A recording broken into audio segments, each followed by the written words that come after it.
Bom dia, meus irmãos. Graça e paz. Que bom estamos juntos nessa manhã para ouvir a palavra de Deus. Que privilégio, mais um dia, podermos ouvir a sua palavra, ansiosos, desejosos para que Ele nos transforme pela sua palavra, porque nós precisamos tão desesperadamente desse agir dele nas nossas vidas diário. E gostaria de iniciar com uma oração. Ó grandioso Pai, que bom estarmos aqui, Deus. Que bom estarmos aqui, saber que Tu estás aqui, não por causa deste templo, mas por causa de que Teu povo está aqui nesta manhã, Pai. Estamos aqui desejosos para Te ouvir, desejosos para sermos transformados pela Tua palavra. Fale ao nosso coração, Espírito Santo.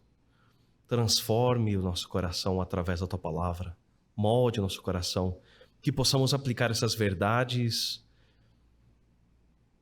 pautadas na Tua palavra nas nossas vidas, Pai. Possamos compreender aquilo que o Senhor deseja trabalhar dos nossos corações. Que muros sejam derrubados no nosso coração, barreiras, dureza de coração, para que possamos compreender a Tua palavra, Deus. Em nome de Jesus, oramos. Amém. Então, nessa primeira série de mensagens de Natal, a gente viu em João 1 aspectos da criação por meio de Cristo. O pastor Wellington trabalhou sobre isso naquele primeiro sermão, no dia 10, sobre a criação por meio de Cristo, que é a palavra, por quem tudo vem a existir. Ok, nós vimos um pouco sobre isso, em quem reside todo o controle de tudo que há. Também a gente viu em Romanos 1, o presbítero Sebastião, falando sobre os efeitos do pecado e como o ser humano se torna indesculpável diante de Deus, que a gente viu um pouco sobre isso. E só para recapitular, essa série foi montada em cima do arco narrativo do Evangelho e os seus efeitos na nossa cultura, onde a gente vive. E onde, resumidamente, a gente tem primeiro a criação, ok? Onde Deus cria todas as coisas, e aí nós temos esse arco narrativo do Evangelho. Nós temos depois a queda, onde o homem escolhe tomar as suas próprias decisões, lembrando disso, essas decisões longe desse Deus Criador. Depois a gente tem o momento da redenção, onde Cristo restaura a ponte quebrada pelo pecado. Temos esse agir do Espírito Santo, ok? E no fim temos a consumação onde tudo é feito novo, ok? E também, não sei se você percebeu, mas é nessa mesma configuração que a gente monta as nossas liturgias aqui na igreja. Nós, com a saudação, nós falamos sobre a criação, sobre o início. Na contrição nós evidenciamos o pecado nesse movimento, a queda. O momento de adoração, o momento de gratidão é a demonstração da redenção em Cristo, okay? Quando nós cantamos esses louvores de gratidão. E o momento da palavra é a ação do Espírito Santo nas nossas vidas, na vida da igreja. E o envio nada mais é do que a consumação, é o momento onde a gente é enviado para agir como povo de Deus no mundo, até que Cristo venha. Até que Cristo venha na sua segunda e definitiva vinda. Então vocês veem que na nossa liturgia nós procuramos domingo após domingo, de forma pedagógica, sempre lembrar desses movimentos. E hoje pela manhã nós vamos falar sobre redenção.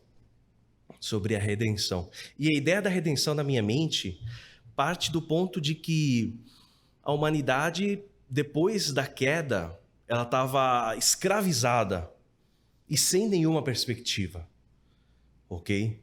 Aguardando, de alguma forma, a revelação especial de Deus e que guiasse na direção certa, ok? Está nesse momento, de alguma forma, esperando algo acontecer.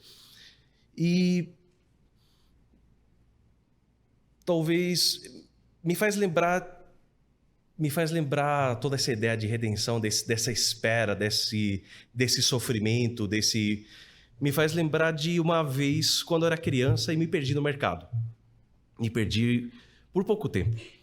mas eu logo percebi que eu deveria buscar um atendente para pedir no megafone, né? Nos alto-falantes do supermercado. Já tinha visto algo em filmes, algo parecido. Falei, nossa, acho que preciso fazer isso agora. Vou pedir pelos meus pais. E pedindo, eu me perdi, eu preciso que meus pais venham me buscar aqui. Esse é meu nome. E olhando hoje, talvez eu estava sendo um pouco dramático, né? Mas por alguns minutos, como criança, eu me vi na possibilidade de nunca mais encontrar os meus pais. Aquele medo básico, né? E lá estava eu, esperando, e no olhar de uma criança perdido no mundo, né? Totalmente perdido no mundo, sem perspectiva, aguardando a salvação. E lá veio minha mãe me encontrar. E todo esse evento aconteceu em aproximadamente 5 minutos.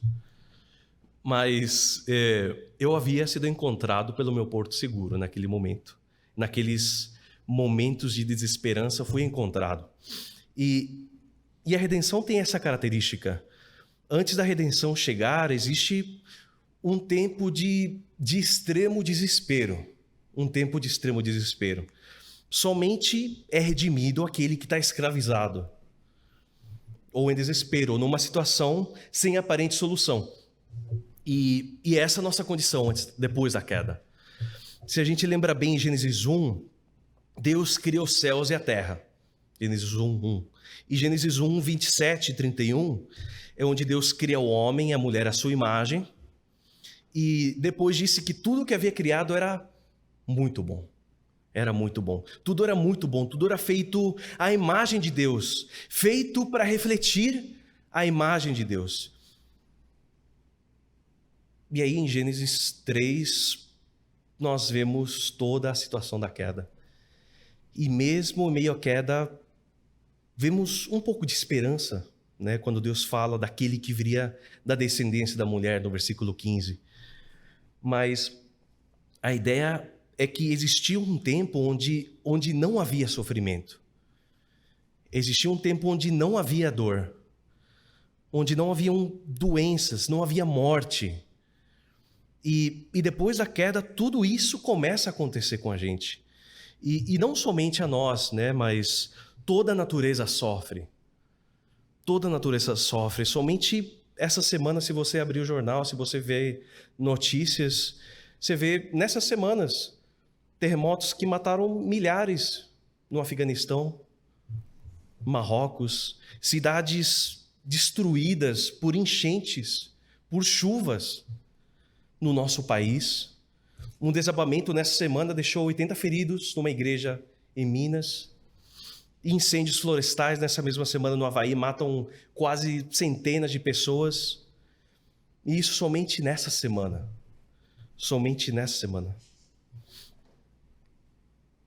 E sem contar as doenças, as secas, as fome, guerras, crianças nascendo com doenças de todo tipo. E sem parar aí, lembrando de nós mesmos, do que a gente enfrenta no nosso dia a dia, das nossas ansiedades, nossos medos, doenças. E eu mesmo fiquei doente essa semana, e com uma dificuldade enorme para me concentrar, com medo de não conseguir terminar o sermão, não conseguir estudar. Eu enfrentei essa semana na pele.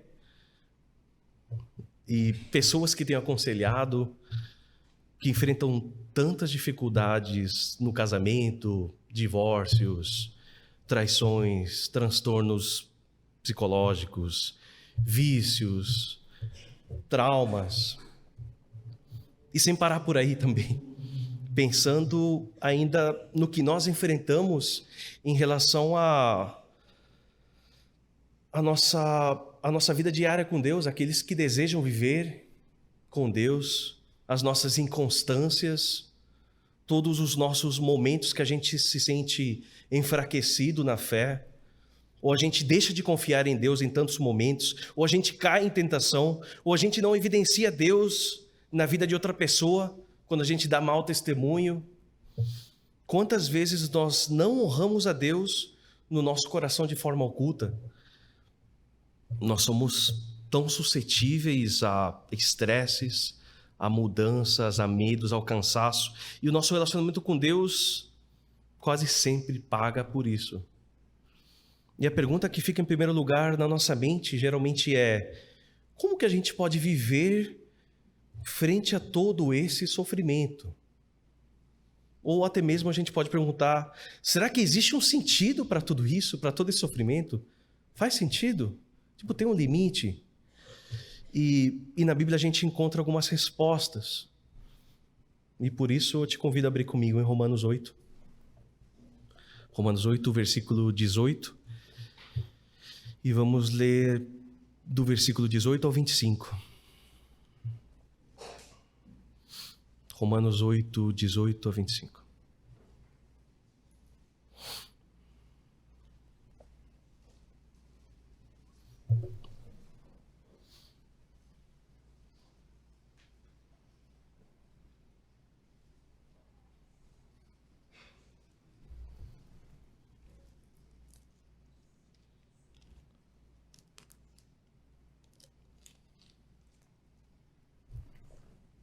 E o texto bíblico diz assim: porque para mim tenho certo que os sofrimentos do tempo presente não podem ser comparados com a glória a ser revelada em nós.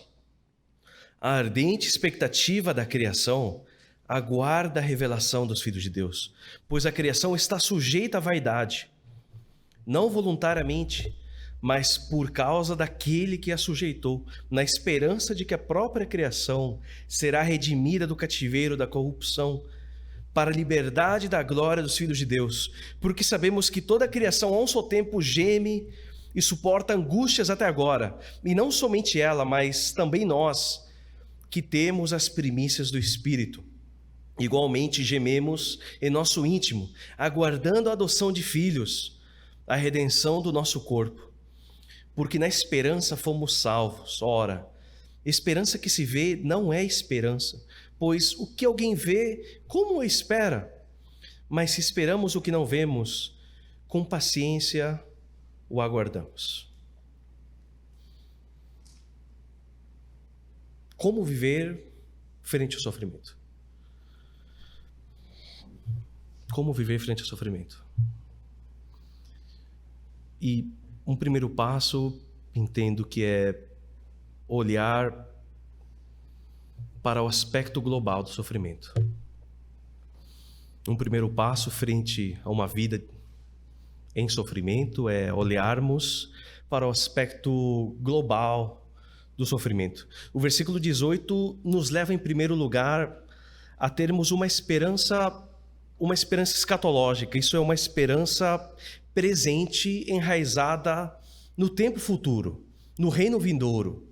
No versículo 17, se você olhar um pouco antes desse texto, o apóstolo Paulo faz uma série de argumentos lógicos, indicando que se somos filhos de Deus, nós somos herdeiros com Cristo.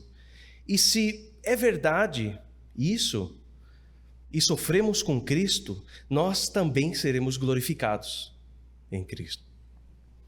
Por isso, em primeiro lugar, para saber como viver com este inevitável sofrimento, a gente precisa olhar para ele de forma global e entender que o sofrimento está dentro da equação de Deus.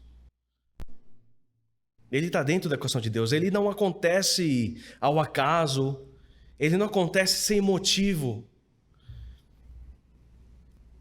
E no fim, esse sofrimento será, assim como o versículo 18 diz, sem comparação com a glória a ser revelada em nós. Sem comparação. E isso me faz lembrar um pouco de alguns natais em casa, quando meus pais colocavam os presentes debaixo da árvore de Natal, nos dias anteriores ao Natal, e a gente não podia abrir os presentes até o dia 25. Né? Até o dia 25 pela manhã, era triste. Eu e meus irmãos, naquela ansiedade, nossa, será que de quem é esse presente? E por muito que a gente insistisse, por muito que a gente sofresse, no dia 24 à noite, nós tínhamos que esperar até o dia 25. E no fim, depois de tanto sofrimento, No dia 25, eu e meus irmãos nos alegrávamos como se a gente nunca tivesse sofrido de expectativa. O sofrimento se torna distante quando o aguardado presente está em nossas mãos. Parece que passou o sofrimento. Valeu a pena. E essa é uma ideia inicial sobre isso. É como se fosse, naquele dia de glória, não haverá um parâmetro de valor entre a glória a ser revelada em nós. Não vai ter um parâmetro. E o sofrimento que estava sendo causado. E o sofrimento que sofríamos, que enfrentávamos. O sofrimento vai se tornar obsoleto naquele dia. Naquele dia o sofrimento será obsoleto, será insignificante. E aqui a escolha de palavras do apóstolo Paulo também vejo que é muito significativa, porque no final do versículo 18, ao invés de escolher a glória será revelada a nós, ele usa a preposição em nós. A glória será revelada em nós. E aqui percebo que remete ao objetivo inicial pelo qual nós fomos criados. E o que a queda foi, e aquilo que na queda foi desconectado em nós. Nós fomos criados para refletir a glória de Deus, para refletir essa glória. E o pecado é o resultado de refletirmos a glória do ser humano no mundo. Cristo restaura essa conexão e nós somos chamados para refletir essa imagem no mundo. Esse é o nosso chamado. O que está acontecendo aqui? Será que sou eu? É o pecado. Tem como. Mas a ideia é que o sofrimento nos assedia diariamente para que nós não reflitamos o nosso Criador. Está me assediando aqui com esse barulho. De novo, faz parte. Mas naquele dia, meus irmãos, a ideia é que nós vamos ser totalmente capazes de refletir o nosso Criador. Não tem problema. Está certo.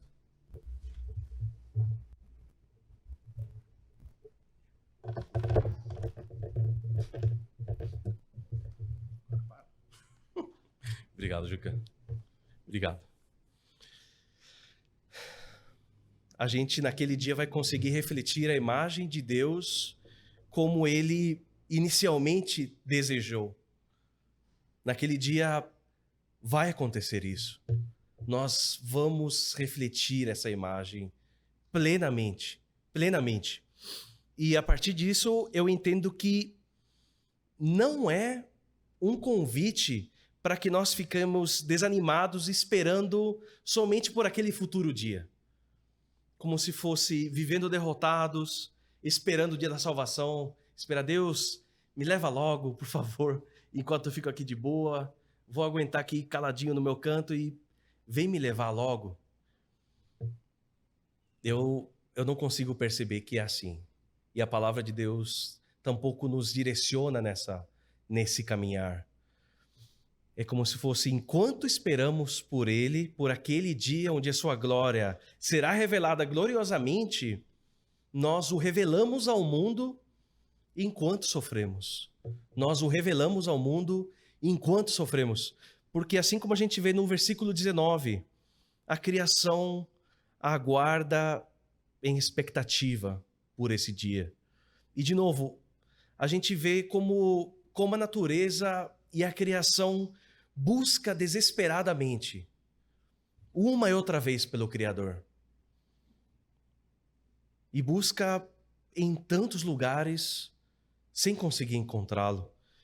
Existe esse anseio no homem pela eternidade, assim como a gente vê em Eclesiastes. E este homem não consegue encontrar sozinho por conta do pecado. Eu não sei se você já percebeu isso, mas até o pastor Wellington comentou um pouco sobre isso no último sermão do dia 10, falou sobre isso no Natal. sobre como a gente vê uma e outra vez na nossa cultura aspectos do reino de Deus ou do caráter de Deus. E geralmente acontece, claro, sem as pessoas perceberem. Acontece sem as pessoas perceberem. Os filmes com histórias onde o bem vence o mal. Existem histórias onde o mal vence, mas nós vibramos quando a gente vê o bem vencendo. Quando a gente vê que a justiça vence. Quando a gente vê que o cara mal, que o cara que fez injustiças, ele paga pelo que ele faz. A gente vibra com isso.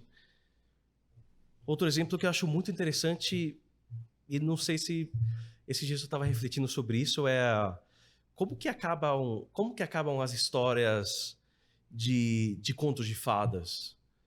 Qual que é aquela frase tão famosa? E viveram felizes para sempre. Né? Você vê como é interessante isso, né? Como parece que existe um anseio no ser humano por um final feliz. Né? A gente sabe que não vive feliz para sempre. Né? Se você continuar as histórias da Disney, depois vai ter treta naquele casamento, naquele casalzinho. Mas eu desejo da criança e viveram felizes para sempre. E como ficamos felizes, por exemplo, com o casamento do presbítero Aro e da Leni, celebrando nessas últimas semanas 50 anos de casados. É algo que nos fascina. É algo que nos fascina, é algo que nos dá esperança. Nesse dia de Natal, todo lugar que eu vou, eu percebo algo estranho. Parece que durante o ano inteiro o pessoal, os fregueses, o pessoal da loja trata com indiferença. Mas chega Natal, eu ouvi vários, Deus te abençoe. Nossa, no pedágio, a mulher falou, Deus te abençoe quando eu passei. Eu falei, nossa, não esperava, nunca falaram isso. Mas chega o Natal, parece que as pessoas desejam algo. E continua, né? Na nossa cultura se fala muito sobre amor, sobre paz, sobre alegria, sobre como as pessoas precisam continuar com fé, trabalhando, até encontrar um verdadeiro amor, até encontrar paz, até conseguir alegria. E o ser humano anseia por coisas que fazem parte do caráter perfeito de Deus. Por isso nós apreciamos a boa arte, a boa música, assim como o nosso musical no domingo passado.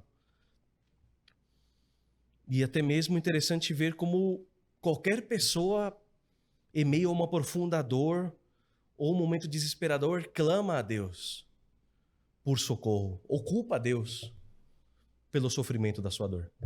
E o nosso papel, como aqueles que refletem a Deus, é fazer com que essa cultura que anseia Deus, sem saber onde encontrar a Deus, e saber como encontrar a Deus, veja a Deus nas nossas vidas e o deseje. É dizer ao mundo que o que eles estão procurando tão ardentemente, em realidade é o próprio Deus. Nós não conseguimos refletir a glória de Deus agora na sua plenitude, mas Deus nos dá da sua graça para que a gente aponte para Ele. E digamos às pessoas, isso que você tanto anseia, isso pelo que sua alma tanto busca, somente poderá encontrar repouso em Deus. E por isso, quando a gente volta para a pergunta que a gente fez sobre a razão do sofrimento, nós encontramos uma parte da resposta. Que estamos sofrendo por causa do pecado. Isso, uma parte da resposta fica muito claro. Que é por isso que nós sofremos. O pecado faz com que nos tornemos cegos e vivamos constantemente à procura de coisas que tragam satisfação e contentamento. Coisas que, de alguma forma, nos levem para perto do sentido do nosso ser.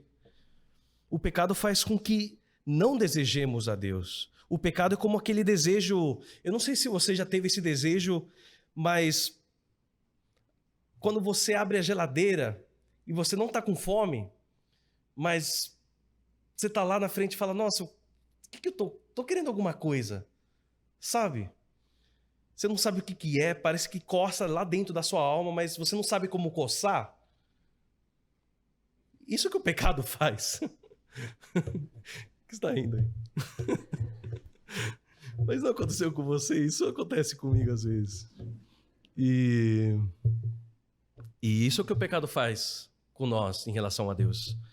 E vai além, o pecado faz com que enfrentemos enfermidade, com que enfrentemos a morte, com que enfrentemos solidão, luto, saudades. O nosso sofrimento é uma consequência do pecado. É uma consequência do pecado. Mas, de novo, ainda falta outra parte da pergunta, porque talvez é mais difícil de responder. E a que menos quer calar nos nossos corações nos momentos de profunda dor, ou quando a gente vê profunda dor. E eu sei, posso dizer, eu sei que sofro por conta do pecado. Eu sei que muitas vezes eu não desejo descansar em Deus e eu acabo descansando em qualquer outra coisa que prometa descanso. Mas o que eu posso dizer para uma mãe que acabou de dar à luz a um filho com uma doença sem cura? O que posso falar para alguém que vai ter que enfrentar a vida inteira com um transtorno psicológico? O que eu falo para um pai que acabou de perder o filho num acidente voltando da escola? Ou alguém que acabou de ser diagnosticado com câncer? O que eu falo? Como que eu resolvo isso? E aí? Como que a gente responde isso? E podemos encontrar um aspecto da resposta no versículo 20 e 21, que diz assim: pois a criação está sujeita à vaidade, não voluntariamente, mas por causa daquele que a sujeitou, na esperança de que a própria criação será redimida do cativeiro da corrupção, para a liberdade da glória dos filhos de Deus. Você conseguiu ver uma resposta aí, algo parecido? E, em primeiro lugar, quem é aquele que sujeita a criação à vaidade? Quem é esse que está falando o texto que sujeita a criação à vaidade? E na nossa mente, se a gente olhar de forma descuidada, talvez rápida, a gente pode ter no início duas pessoas em mente, né? Talvez Adão ou o diabo sujeita, né, a humanidade à vaidade. Mas quando você olha no versículo no início do versículo 21, quando fala na esperança, aquele que sujeita essa criação à vaidade, a sujeita na esperança. E a gente pode entender que de quem Paulo está aqui falando é Deus. É o próprio Deus. E, em segundo lugar, então, fica a pergunta de novo: como que vivemos frente a esse sofrimento? E vivemos na compreensão de que é o próprio Deus que nos sujeita ao sofrimento. É o próprio Deus que nos sujeita ao sofrimento. Porque podemos entender que Deus não somente ordena uma lei natural das coisas, uma lei que faz com que as coisas sejam caóticas no mundo, vai ter maldade, então sofre aí um pouquinho, o acaso vai tomar conta do seu sofrimento. Deus diretamente sentencia o mundo por conta do pecado. Diretamente sentenciou o mundo por conta do pecado. Deus sujeita a criação à vaidade por causa da sua justiça divina e por causa da nossa maldade. Por causa da nossa maldade. Pessoal, nós não somos bons. Nós não somos bons. Nós temos a mesma culpa que Adão e Eva.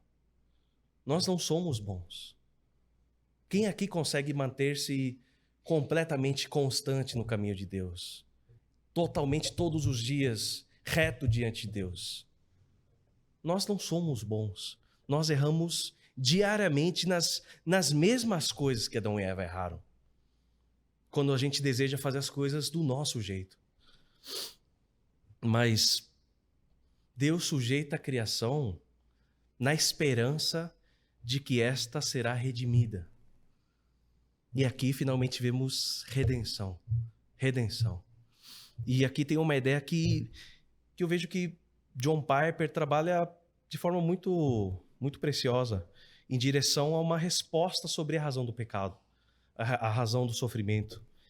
E é que Deus colocou no mundo natural, no nosso mundo, coisas horríveis e palpáveis, assim como as doenças, assim como as calamidades, para que nós tivéssemos imagens vivas da realidade abominável do pecado. Ou seja, por conta da nossa falta de percepção, a nossa frieza, a nossa cegueira, Deus desordena o mundo para que assim a gente consiga sentir na pele a realidade do pecado. Ao invés de ficar apontando o dedo para Deus e a gente ficar reclamando, ou a gente ficar culpando o próprio diabo pelo mal que recai sobre nós, por causa do sofrimento, por causa da dor, nós devemos entender que foi Deus que nos sujeitou a essa corrupção, na esperança de nos redimir. Na esperança de nos redimir. Esse sofrimento deve fazer com que nós odiemos o pecado e corramos para Deus.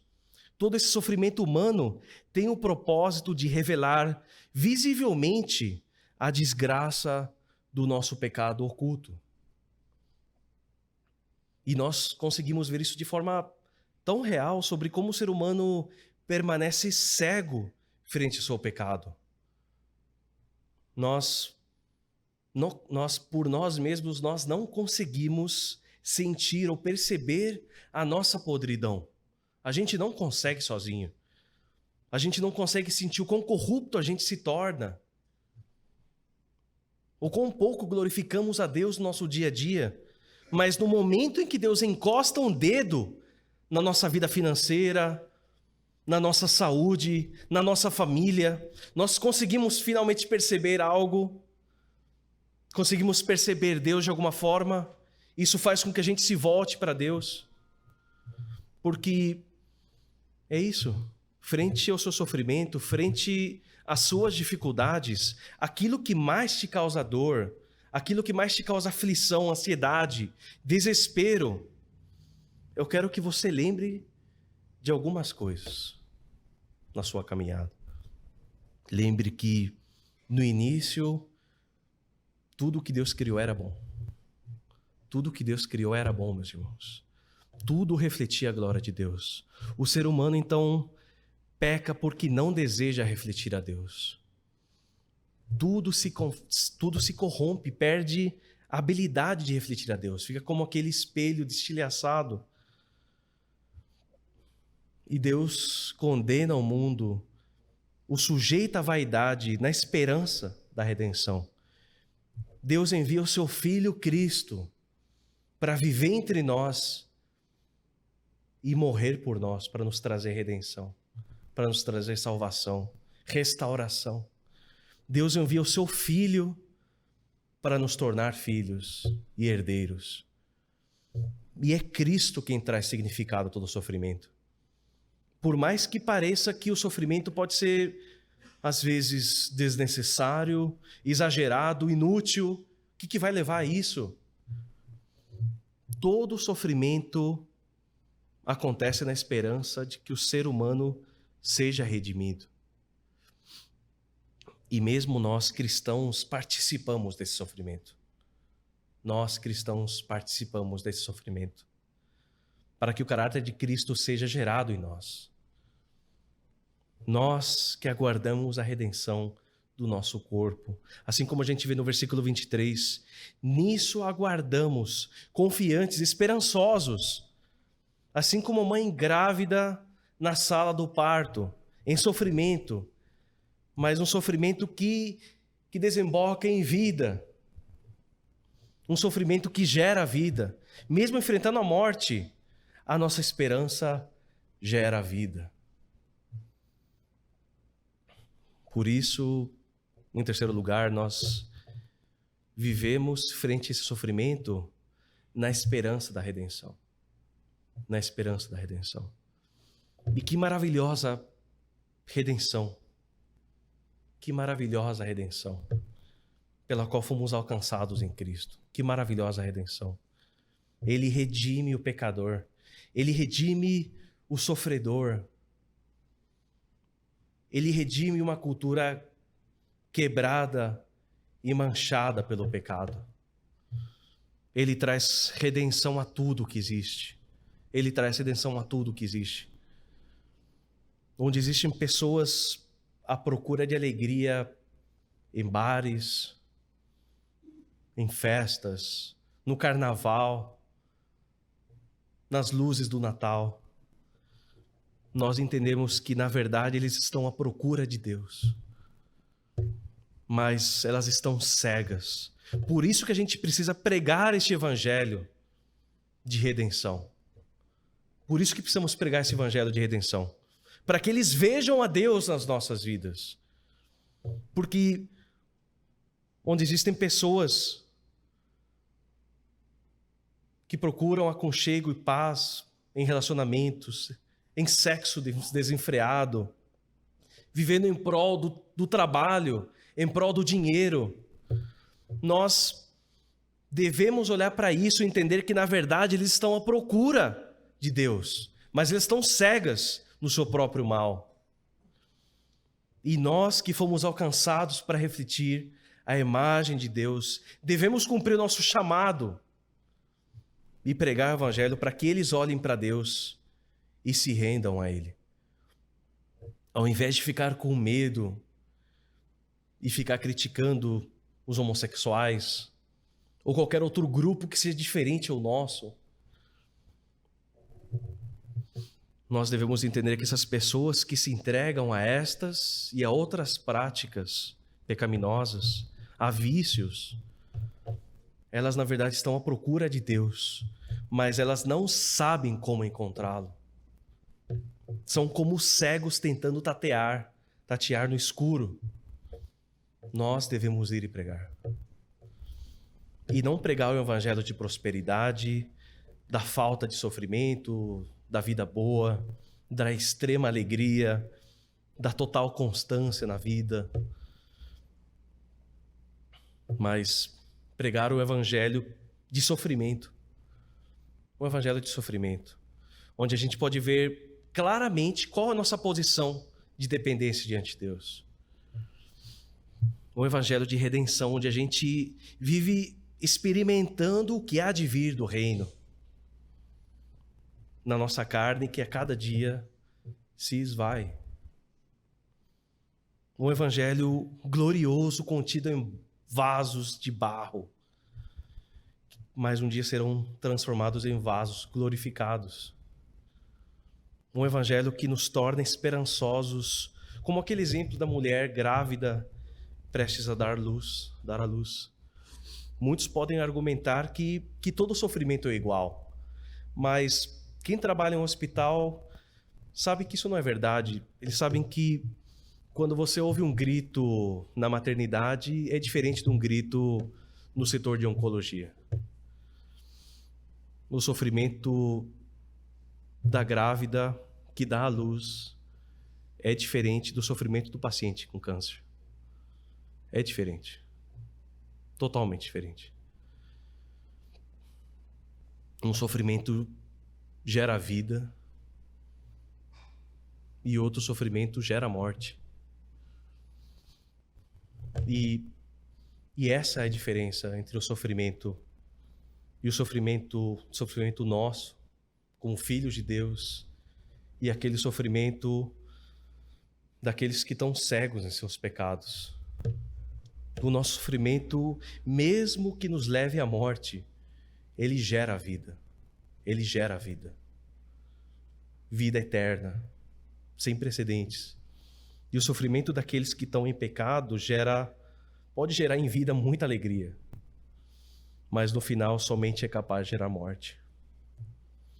Por isso, meu irmão, minha irmã, frente ao sofrimento, olhemos para ele não como males casuais, aleatórios, mas procuremos entender em primeiro lugar o grande quadro. Entender como ele é uma realidade na vida daqueles que são filhos de Deus. E como filhos, herdaremos o reino. Frente ao sofrimento, em segundo lugar, Deus não somente está ciente, mas Ele decretou esse sofrimento para que possamos perceber e receber e entender a realidade maldita desse pecado, na esperança de que sejamos redimidos da nossa corrupção. E por último, olhemos esperançosos em direção da redenção futura de tudo. E não somente olhando para o futuro, mas agindo no presente, entendendo que Deus redime tudo. Nós, com a mente nos céus e os pés na terra, sabendo que Deus está conosco até o fim, meus irmãos. Assim como continuamos vendo a partir do versículo 26, continua esse texto depois, quando Paulo fala também o Espírito semelhantemente nos assiste em nossa fraqueza, porque nós não sabemos como orar como convém, mas o mesmo Espírito intercede por nós sobremaneira, com gemidos inexprimíveis. Lembre, meus irmãos, nós não estamos sozinhos no nosso sofrimento. Não estamos sós. Estamos eternamente em boa companhia. Oremos. Oh, grandioso Pai, como é bom sabermos que nada passa desapercebido a Ti, Pai. A nossa vida está nas Tuas mãos, Pai. E o Senhor nos ama, Deus, com tanto amor, Deus. Se o Senhor não nos amasse, o Senhor faria com que nós não sofrêssemos, não vivêssemos percebendo os efeitos do pecado, mas o Senhor permite que vejamos esses efeitos malditos, Pai, na nossa pele, ao nosso redor, tudo que percebemos, tudo que sofremos, tudo que nós passamos, Pai. E o Senhor, acima de tudo, está conosco, nos guiando, nos fortalecendo, nos acompanhando com tanto amor, com tanta paciência, Deus. Por isso peço pelos meus irmãos, Deus, que eles possam perceber o Teu amor, Pai, nos momentos mais difíceis, Deus. E eles possam se render a Ti, a cada dia, Deus, e esperar em Ti, depender de Ti e esperar em Ti, Deus. E que eles sejam encorajados para que demonstrem este mesmo amor ao mundo, para que pessoas que estão perdidas, Pai, pessoas ao nosso lado, pessoas que se encontram perdidas em busca de alguma direção na nossa cultura, que nós sejamos usados, Pai, para levar o Teu Evangelho, levar a Tua luz, Deus, ao perdido, aquele que não sabe por onde começar a buscar. Te pedimos, Deus, nos use, Deus, na Sua missão. Em nome de Jesus, oramos. Amém. Vamos receber a bênção? Agora, irmãos, que a graça de nosso Senhor e Salvador Jesus Cristo, o amor de nosso Deus e Pai, o conselho, o consolo, o poder e a ação do Santo Espírito de Deus estejam sobre vocês agora e pelos séculos dos séculos. Amém.